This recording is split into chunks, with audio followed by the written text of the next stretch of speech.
Puji syukur kita panjatkan kepada Allah atas limpahan nikmat yang Allah berikan kepada kita. Bersalawat kita kepada Nabi kita Muhammad Rasulullah sallallahu alaihi wasallam, kepada keluarga, para sahabat, semoga kepada kita semuanya hingga yaumil qiyamah. Hadirin rahimakumullah, pada malam hari ini insyaallah kita sama-sama mengkaji kitab Tafsir Jalalain. Kita masih di dalam pembahasan surat Al-Baqarah. Teman-teman sekalian,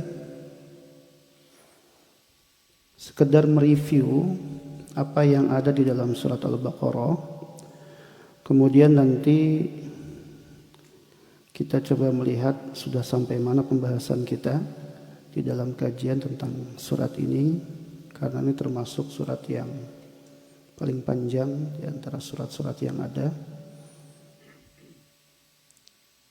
Kandungan utama surat Al-Baqarah itu ada 4, teman-teman sekalian. Yang pertama adalah tentang keimanan, tentang akidah. Yang kedua tentang syariat, tentang hukum. Ya, nanti di dalamnya ada pembahasan tentang salat juga, zakat dan muamalah. Kemudian nanti ada pembahasan tentang kisah-kisah umat terdahulu. Ya, apa pelajaran yang bisa kita ambil dari kisah Bani Israel misalkan, kemudian Nabi Ibrahim dan Nabi Musa. Yang terakhir nanti pembahasan tentang etika dan moral, ya. Panduan tentang akhlak di dalam kehidupan sehari-hari. Kemudian kalau kita lihat peta, ya, mappingnya, ya, peta dalam pembahasan surat Al-Baqarah ini, itu dari ayat yang pertama sampai ke-20 itu berbicara tentang mukmin, kafir, munafik, ya. Kita berbicara tentang karakter manusia itu dalam 3 kelompok tadi, ya, mukmin, kafir dan munafik. Nanti pembahasan munafik lebih banyak. Kita sudah lewati itu, ya, dari ayat 1 sampai 20. Kemudian ayat 21 sampai 39 itu bicara tentang dari ya ayyuhan nasu ubudu, gitu, ya. Itu bicara tentang ajakan beribadah kepada Allah. Ayat ke-40 sampai 123 itu membahas tentang kisah Bani Israel. Nah, kita masuk, ya, kita baru sampai sini sebenarnya pembahasan kita ini, baru sampai tentang kisah-kisah Bani atau kisah Bani Israel, ya. Nanti 124-nya sampai 152 itu membahas tentang kisah Nabi Ibrahim. Ya. Ayat 153 adalah tentang ibadah dan muamalah. Nanti 178 sampai 242 itu membahas tentang hukum keluarga dan sosial. Ayat 243 sampai 286 terakhir itu bahas tentang pelajaran dari sejarah dan penutup, ya, dari surat Al-Baqarah ini. Teman-teman sekalian, kita sekarang masuk pada bagian ayat 40 sampai 123. Kalau tidak salah kita terakhir itu masuk pada ayat ke-60-an, ya. Saya juga agak lupa itu persisnya.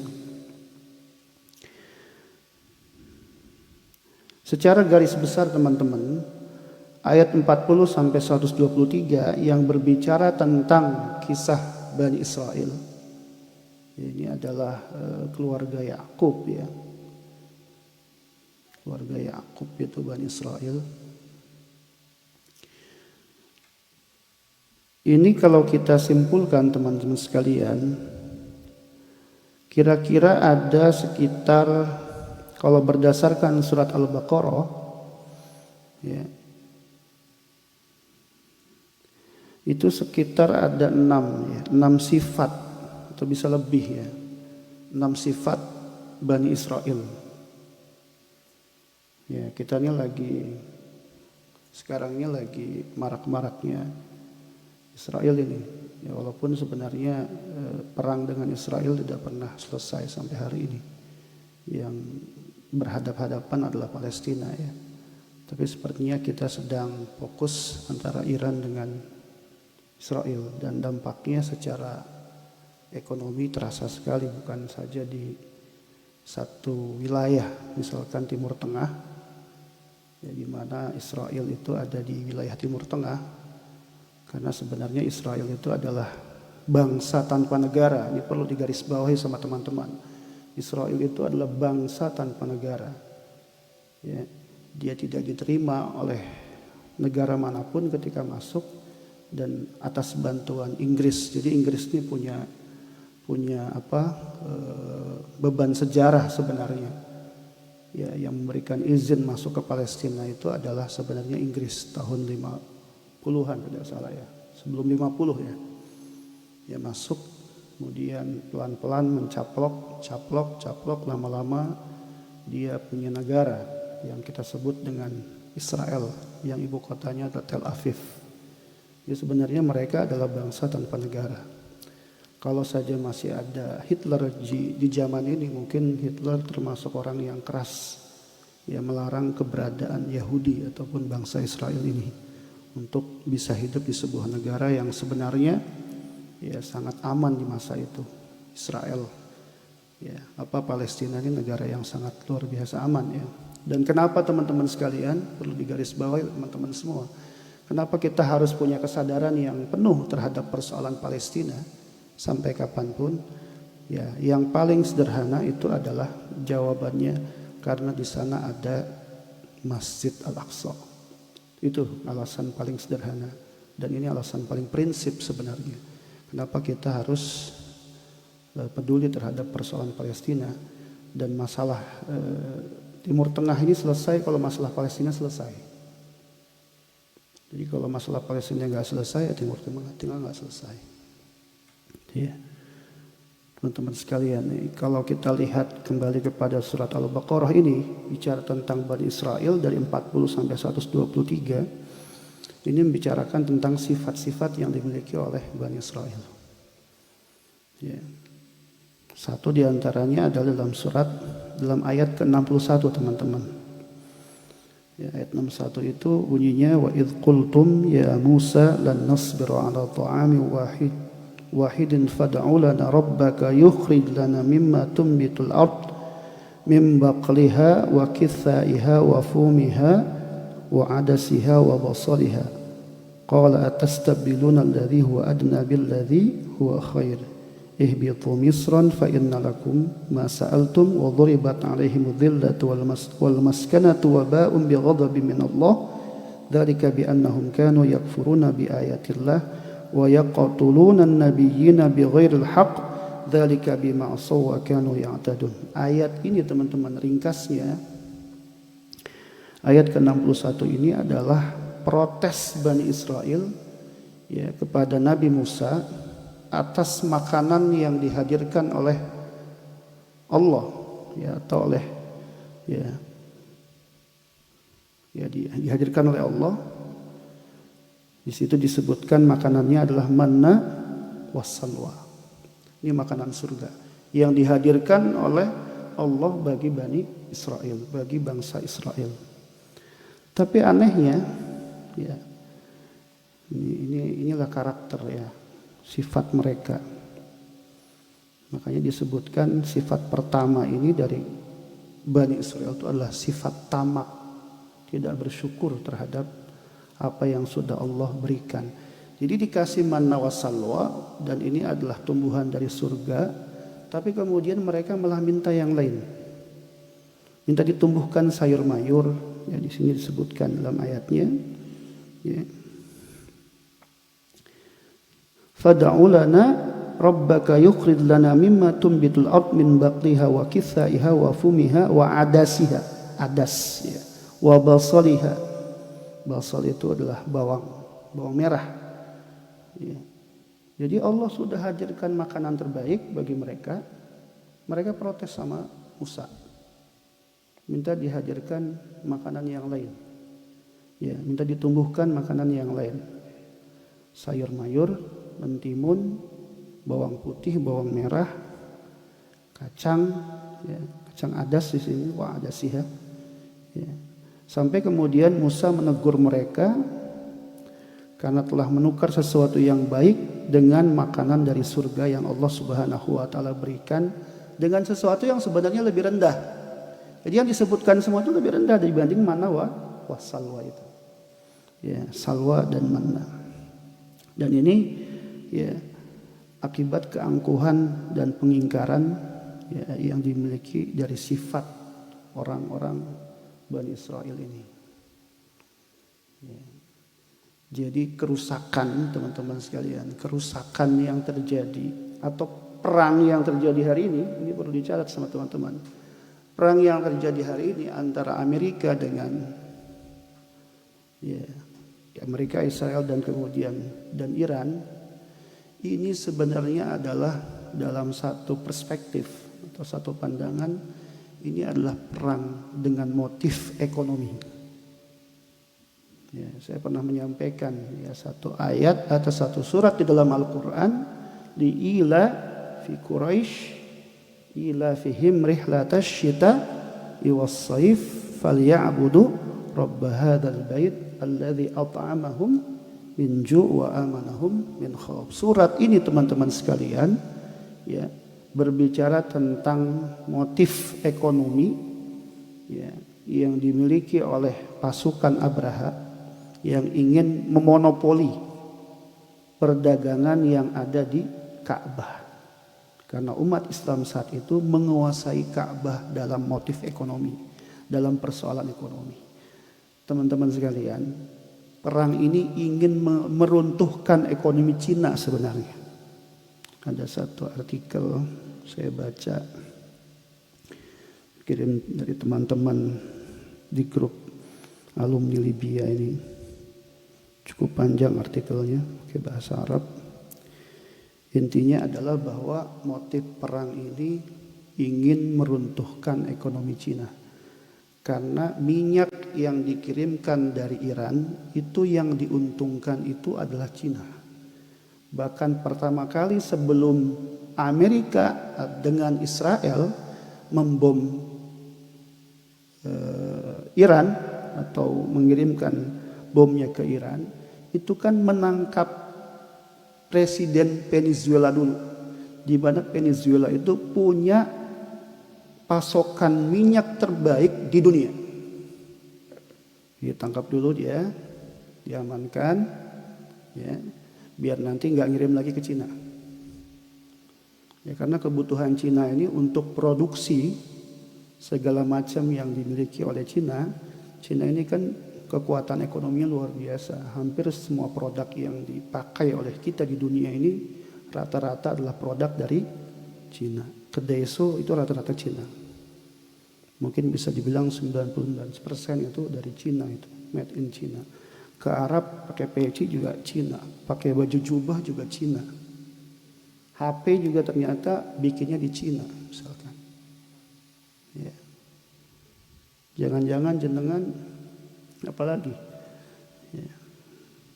Semua dari Cina nih. Jadi Cina semua nih. Ya, teman-teman sekalian. Jadi ini motifnya adalah ekonomi. Sama seperti ketika Abraham itu ingin menguasai Ka'bah. Itu bukan motif ibadah atau motif akidah. Walaupun tetap akidahnya ada misalkan. Tapi seharusnya kalau motif akidah didahulukan sudah sejak lama Iran itu dihancurkan kan ya. Tapi kan Iran cuma di apa? Iran cuma diembargo saja. Ya, tapi dengan diembargo malah dia semakin kuat seperti itu.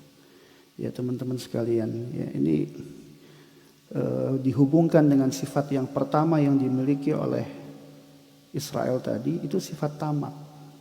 Sifat rakus.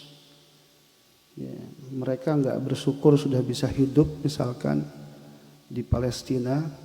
Ya, ya ini kan cukup lama teman-teman. Ya, sampai ingin dikuasai semuanya, seperti itu. Ya makanya Amerika ini punya kepentingan ingin menjatuhkan ekonomi Cina agar kemudian minyak ini dikuasai oleh mereka. Dan Iran itu termasuk negara Timur Tengah yang belum dikuasai oleh Amerika sampai saat ini. Meskipun ada juga pendapat yang lain mengatakan bahwa ada motif yang lain yang dimiliki oleh Iran ketika berbicara dalam konteks persoalan Sunni dan Syiah. Artinya ada yang mengatakan bahwa ya Iran pun sebenarnya ya, tidak 100% ingin atau keinginan membela Palestina itu sebenarnya juga tidak 100% gitu. Tapi Allah alam lah ya. Teman-teman bisa bayangin tuh. Sekarang Cina ditutup maskapainya. Imam yang Mesir ini kemarin setelah ada informasi Emirat tutup, dia pindah maskapai ke Cina. Sekarang maskapainya ternyata ditutup. Alhamdulillah udah pindah lagi ke Emirat. Ternyata Emirat sedang dibuka. Subhanallah. Kalau misalkan Emirat masih belum dibuka, nggak bisa pulang juga dia itu. Lama-lama bisa jadi orang Korea itu.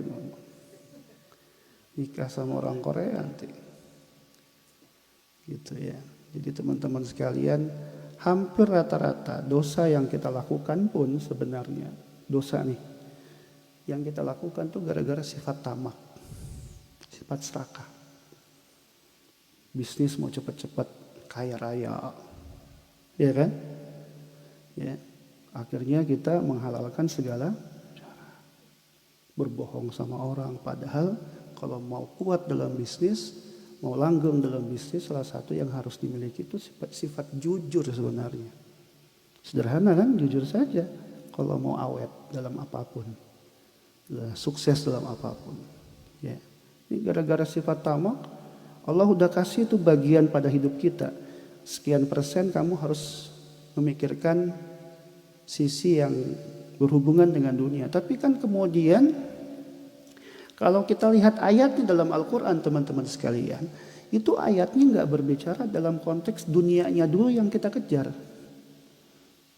Perhatikan ayatnya. Wabtaghi fima atakallaha ad-darul akhirah wa la tansa nasibaka minad dunya. Carilah apapun yang bisa membuat kamu ya punya apa? Atakad darul akhirah. Sesuatu yang bisa kamu tuh bisa hidup bahagia di surga, bahagia di akhirat. Wabtaghi fima atakallaha ad-darul akhirah. Baru kemudian Allah bilang gimana? Wala tansa nasibaka minan dunya. Janganlah kamu lupa bagian dunia. Jadi kalimatnya itu akhirat dulu baru dunianya jangan lupa kan gitu. Kita dibalik kan? Kebanyakan kita gitu. Sampai kita lupa bahwa kita juga tubuh kita ini yang di dalam tubuh kita ini ada segumpal daging yang disebut dengan hati. Itu kan juga butuh asupan terbaik. Salah satunya sholat. Ya, salah satunya datang ke majelis ilmu. Kata para ulama gini teman-teman. Yang membuat kita istiqomah itu bukan pada amalnya sebenarnya. Itu pada lingkungan yang kita datangi. Ada satu kisah. Ya seorang ya yang dia itu saleh. Kemudian dia mengalami penurunan dalam apa kualitas amal dia. Yang tadinya semangat tiba-tiba menurun. Apa yang dia lakukan? Datang lihat gurunya, lihat orang soleh, bertambah imannya kepada Allah Subhanahu wa taala. Jadi kata para ulama sebenarnya bukan pada amalnya. Ya, koneksi kita dengan kebaikan itu sebenarnya. Sering kumpul sama orang soleh, sering datang ke tempat yang baik, itu yang membuat kita jadi lebih kuat dalam beramal soleh. Bukan pada amalnya, bisa jadi jangan amalnya biasa-biasa aja. Tapi dengan ngumpul dengan orang baik jadi ketularan itu yang membuat kita bertahan pada kebaikan. Ya, sama juga kita berbisnis, kalau tamak akhirnya bergaul sama pebisnis yang hanya sekedar berpikir tentang dunia saja, akhirnya jatuh juga kita. Ya teman-teman sekalian, saya ingin menyampaikan satu poin saja pada malam hari ini, ya karena waktu yang batasi kita, ini makin dekat dengan waktu Isya, mepet sekali. Ya. Ada sisa waktu setengah jam nanti buat pertanyaan silahkan. Ada sisa juga untuk makan. Rencana mau ngasih hadiah sama Ustaz Mesir? Habis musyawarah? Oh, berarti habis baru musyawarah. Iya, monggo. Saya ikut mawon. Habis Isya berarti ya. Ya. Baik, itu saja teman-teman, silahkan ada pertanyaan ya. Jadi poin penting yang terkait dengan masalah sifat Bani Israel yang disebutkan di dalam Al-Quran surat Al-Baqarah ayat 61 adalah tidak bersyukur kepada apa yang Allah Subhanahu wa taala berikan. Ya. Makanya kata para ulama nih ya, orang saleh mengatakan begini, usykurul ya maujud ya'tikumul mafqud. Kata para ulama begini, bersyukurlah atas apa yang ada pada diri kamu sekarang. Jangan nyari yang nggak ada gitu. Syukurin aja yang ada. Alhamdulillah sehat. Alhamdulillah bisa makan. Alhamdulillah bisa sholat gitu. Ya, alhamdulillah masih baik misalkan dan seterusnya. Ini harus jadi apa? Jadi hal yang kita benar-benar pedomani dalam kehidupan gitu teman-teman. Ya, jangan mencari yang nggak ada. Nanti yang nggak ada tuh datang ketika kita bersyukur dari yang ada. Gitu. Alhamdulillah ya Allah. Nggak usah nunggu jadi kaya dulu baru bersyukur, itu nggak usah. Iya kan? Kita kadang-kadang kan kalau bersyukur nunggu ada ini baru bersyukur, ada ini baru bersyukur, ada ini baru bersyukur. Nanti saya bersyukurnya kalau udah punya mobil mewah. Nanti saya bersyukurnya kalau saya udah punya istri yang cantik. Dikasih sama Allah biasa-biasa aja istrinya. Gak bersyukur dia. Wah, kapan bisa ganti lagi yang baru nih? Kan begitu nanti akhirnya. Amin, amin. Orang ganti malah bilang amin ya. Ya, syukurin ya. Apapun teman-teman. Ya bisa makan, alhamdulillah. Bisa bekerja, alhamdulillah. Kerja di tempat yang sekarang alhamdulillah, jangan banyak ngeluh. Ya, makin ngeluh makin capek sebenarnya. Ya. Baik, itu saja teman-teman sekalian, semoga Allah senantiasa membimbing kita semuanya. Ya. Karena ketenangan itu sebenarnya datang dari Allah Subhanahu wa taala, bukan dari yang lain. Oleh sebab itu kita harus terus dekat dengan Allah Subhanahu wa taala sebisa-bisa dan semampu yang kita bisa insyaallah. Ma'afu minkum. Assalamualaikum warahmatullahi wabarakatuh. Oke, terima kasih Pak Ustadz atas tausiahnya, semoga bermanfaat untuk kami. Oke, untuk teman-teman monggo untuk bertanya kepada Pak Ustadz.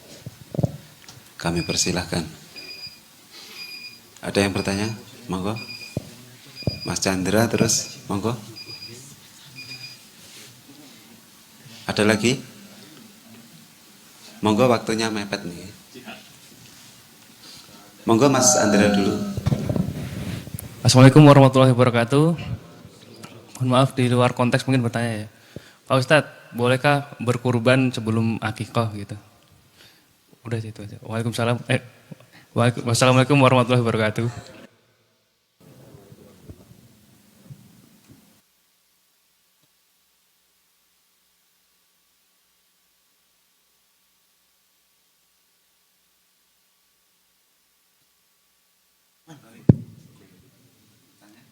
Ini tadi sebenarnya dia mau nanya, tapi malu dia. Masalah Israel itu tadi. Assalamualaikum warahmatullahi wabarakatuh. Ini ada titipan pertanyaan, orangnya malu mau nanya Ustadz.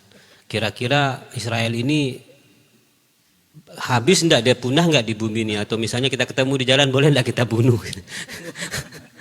Assalamualaikum warahmatullahi wabarakatuh. Itu titipan.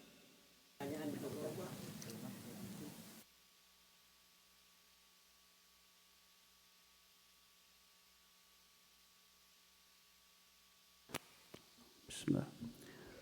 Teman-teman sekalian, yang pertama kurban dulu atau akikah dulu gitu ya. Kalau kita lihat teks hadisnya, ya teks hadis yang berkaitan dengan masalah akikoh ya. Akikoh itu disebutkan dalam hadisnya begini, ya. Kullu gulamin murtahanun bi aqiqatihi ya fi yaumi sabi'ihi. Ya. Setiap anak yang baru lahir itu tergadai dengan akikahnya di hari yang ketujuh. Waktunya terikat nggak? Berarti terikat nggak waktunya di situ? Terikat. Ada kalimat hari yang ketujuh. Maka kemudian para ulama itu bukan berbeda pendapat sebenarnya, ingin memberikan kelonggaran. Ada yang mengatakan boleh lebih dari hari yang ketujuh. Ya. Itu kapan? Di hari yang ke-14.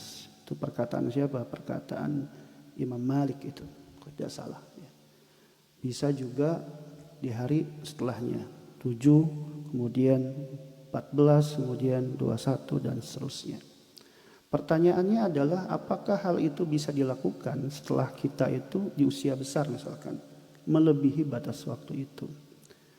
Kalau kita hubungkan dengan keringanan agama berdasarkan kemampuan yang kita miliki, ya bisa saja. Artinya orang itu ketika dia tidak bisa melakukan ya di hari ke-7 atau ke-21 atau kelipatan 7-nya setelahnya sampai kemudian hari ini misalkan, dan dia mampunya hanya di hari ini, ya bisa saja ya kemudian dia melakukan misalkan. Ini berdasarkan pendapat yang membolehkan misalkan. Tapi pendapat yang mengatakan batasan waktu itu terikat, yaitu seperti pendapatnya Imam Ahmad Ibn Hanbal, terikat di 7 hari. Atau kelonggaran yang disampaikan oleh Imam Malik ya 21, kemudian ya atau 14 misalkan dan seterusnya. Kita sudah besar sekarang. Kalau kita kemudian bisa melakukan kurban tapi belum akikah, bagaimana? Waktu itu yang mengakikahkan kita itu orang tua kita atau kita sebenarnya? Secara syariatnya orang tua ya. Tapi saat kurban itu yang mengkurbankan kita orang tua kita. Nah, dari situ maka bisa kita pahami juga bahwa ketika kita pada posisi sekarang dan kemampuan kita adalah melakukan apa? Melakukan kurban, bukan pada akikahnya, karena batas waktu yang sudah lewat itu, maka bisa saja kita mendahulukan kurban kita gitu ya.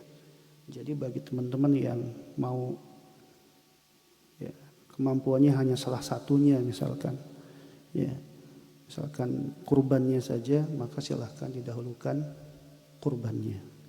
Bagi mereka yang punya kemampuan kedua-duanya, ya silahkan akikah dulu baru kemudian kurban setelah itu.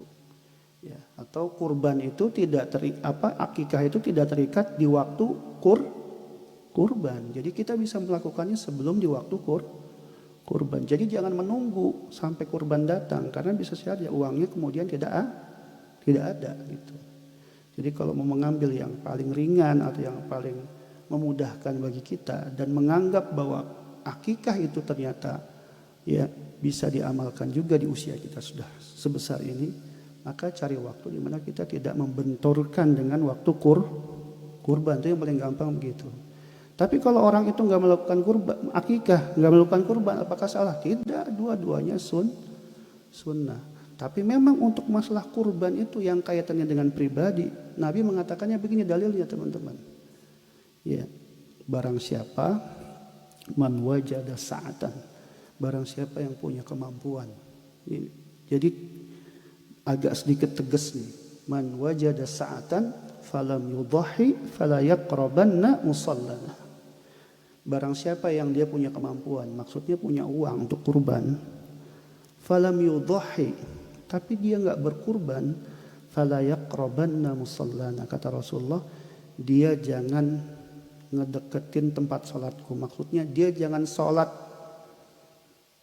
Ya, bersamaku kata Rasulullah. Salat apa waktu itu? Salat Idul Adha. Saking tegasnya gitu. Atau musallana bisa diartikan juga tempat salat. Ya, jadi teman-teman sekalian, di posisi sekarang kalau mendahulukan dan berbenturan dengan kurbannya saja yang didahulukan. Ya. Nanti kalau ada kelonggaran lagi mau akikah silahkan. Ya, seperti itu ya bagi teman-teman yang bertanya tadi. Ya. Karenanya posisinya itu secara hukum dua-duanya sunnah muakkadah. Yang kedua, ya, pertanyaan tentang Israel ini. Boleh nggak kita bunuh? Nggak boleh lah. Ya, nggak boleh. Ya. Jihad pun ada ketentuannya teman-teman. Ya, para ulama itu menghukumkan jihad itu tidak bisa dihukumi secara pribadi. Cuman saya jihad, saya berangkat sendiri, ya itu. Kalau untuk orang Palestina hukumnya wajib. Tapi kalau untuk kita yang ada di sini, kita bisa melakukan dengan cara jihad yang lain. Sebenarnya jihad itu nggak cuma perang gitu. Jihad itu banyak, teman-teman kerja cari nafkah buat keluarga itu juga jihad. Teman-teman melakukan sholat dengan baik itu juga jihad. Ya, dan seterusnya. Jadi nggak bisa serampangan ya. Ya, jadi jihad itu kata para ulama ada yang menghukumkan harus diakomodir atau diorganisasi oleh siapa? Oleh pemerintah. Jadi kalau kita misalkan disuruh berangkat sama negara kita berangkat ke Palestina, ya bisa saja kita kemudian boleh berangkat karena diizinkan oleh pemerintah kita. Tapi kalau berangkat sendiri, wah itu tidak dibenarkan ya, seperti itu. Ya. Kemudian boleh nggak kita melihat orang Israel kemudian kita nggak boleh, itu dalam agama kita nggak seperti itu. Ya, kita tetap harus berbuat baik pada siapapun. Seperti itu. Ya. Dan yang lain, apakah Israel akan punah? Kalau berdasarkan pendapat yang pernah disampaikan oleh Muhammad Yasin ya atau Ahmad Yasin ya almarhum, ya beliau itu mantan pemimpin Hamas. Beliau mengatakan bahwa prediksi kehancuran Israel itu adalah setelah 40 tahun. Ya. Nah, ini banyak yang memprediksi kedekatan kehancuran Israel itu semakin dekat gitu ya. Terima kasih. Ya, seperti itu. Ya. Tapi wallahu a'lam bishawab. Ya, mungkin hikmah diantaranya kita itu masih punya bangsa yang seperti itu juga salah satunya adalah itu menjadi pelajaran juga bagi bangsa-bangsa yang lain gitu. Atau pelajaran juga bagi negara-negara Arab yang ada di sekitarnya untuk bisa bersatu dalam persoalan Palestina gitu. Masalah Palestina dulu hanya terkait dengan masalah agama. Sekarang hikmahnya apa ketika persoalan ini kemudian di persoalan bersama? Semua orang membenci Israel, ya kan? Yang kedua, persoalan Palestina tidak lagi persoalan agama, tapi persoalan apa dia? Persoalan kemanusiaan. Makanya yang membela Palestina hari ini bukan cuma orang Islam, banyak, ya, bahkan orang-orang Korea saja juga sebagian dari mereka juga ikut menyuarakan kemerdekaan bagi Palestina. Itu kan hikmahnya, ya, keterlambatan. Karena kalau Allah mau menghancurkan Israel gampang saja bagi Allah, mudah sekali. Ya, seperti itu. Ya, itu saja ya. Insyaallah.